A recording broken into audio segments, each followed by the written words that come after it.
Hey gang, checking in on the road again. Anyway, in I'm in Stratford, Wisconsin. We had a huge busy day today. Came out of North Dakota, and we're picking up a unit, a double wide unit, out of here first thing in the morning, like 5 a.m. So it's getting pretty late. I'm gonna have to go here pretty quick, but meeting a crane up there to get these units popped off the frames and set on the foundation, and we'll bring the frames back and wrap it up. But so that's what's going on the road. I'll have to maybe post a picture or two or something of the houses that we bring. But anyway, so I started thinking. I got a notification on Facebook from somebody who was looking for some scripture for her mother who lost, like her grandmother passed away, and her mother is having a hard time dealing with it, and just wanted to get some scripture that might comfort them. And one thing that I always, I guess, refer to when dealing with the passing of a loved one is 1 Corinthians 15, where Paul, he makes it extremely clear really what happens upon death. And I just thought I'd share that with you guys. So, because these people in Corinth, they were wondering, oh, well, what happens when you die and so forth? Where do the dead go? How are they raised up? And so I thought I'd kind of quote a couple things in there too, but and then just wrap it up with something. So I'm going to keep it short as much as possible, but anyway, in 15, First Corinthians 15, starting around verse 35, we'll pick it up there. And this is what the word says. So, but some men will say, how are the dead raised up, and with what body do they come?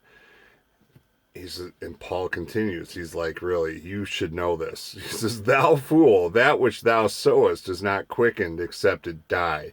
In other words, you have to die before you can resurrect into a spiritual body anyway. And says, that which thou sowest not that body that shall be. In other words, you're not going to have your heavenly body. You're not born in that. That's the one that will be, but you're born in the flesh. But bare grain it may chance of wheat or of some other grain. But God giveth it a body as it hath pleased him, and to every seed his own body.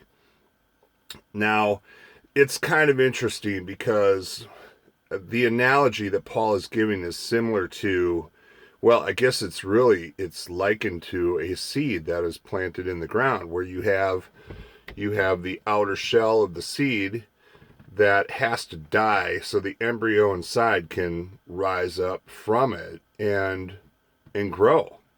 And that is really kind of what happens with the flesh. The flesh dies, and the spiritual body will resurrect. It rises.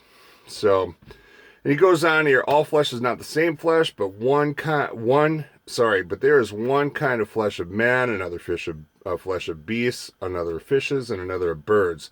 And there are also celestial bodies and bodies terrestrial. So celestial being of the heavens, terrestrial being of the earth, terra firma. But the glory of the celestial is one, and the glory of the terrestrial is another. There's one glory of the sun, another glory of the moon, and another glory of the stars, for one star differeth from another star in glory.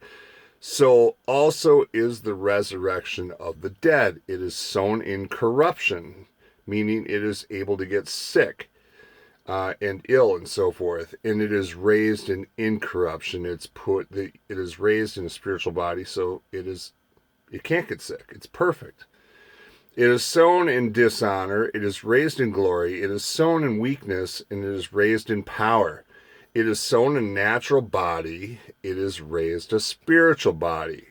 And he says it again for emphasis, there is a natural body and there's a spiritual body. Okay? So it is written, the first man, Adam, and Adam he was the first man, and it means the first man, was made a living soul. But the last Adam was made a quickening spirit. This would be Christ. He was the first man to resurrect. Okay, howbeit that which was not first which is spiritual, but that which is natural, and afterward that which is spiritual.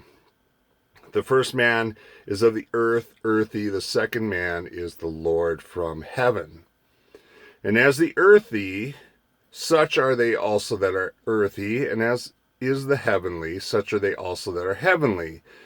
And as we have borne the image of the earthy, we shall also bear the image of the heavenly. So when we pass from this earth, we put on our spiritual body. Now, the thing is, we know in Ecclesiastes that it clearly says that upon death, the dust returns to the earth, and the spirit returns to God who gave it. So we came from God. And anyway, so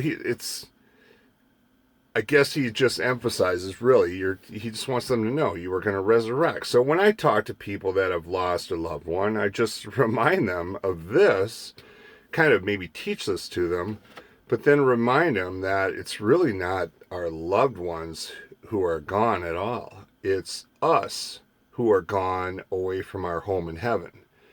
And our loved ones just simply returned home before we did, and probably are paving the way, or preparing the way for us when we return to be with them. So if anything, maybe that could help bring a little comfort to a loved one who's struggling with death and so forth. But that's kind of the order of heaven. So I don't know, I hope it helps someone.